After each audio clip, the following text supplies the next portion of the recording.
bugün sizler için yakışıklı oyuncumuz Can Yaman ve güzeller güzeli Demet Özdemir'den muhteşem karelerini sizler için derleyip topladık. Can Yaman İnadına Aşk, Bay Yanlış, Dolunay, Erkenci Kuş dizi gibi dizilerde rol almış arkadaşlar ve herkes tarafından çok beğenilmişti.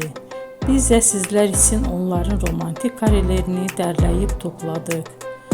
Arkadaşlar, bu fotoların devamını gelmesini istiyorsanız emeğimize saygı olarak kanalımıza abone olup bol bol yorum yazmayı unutmayın.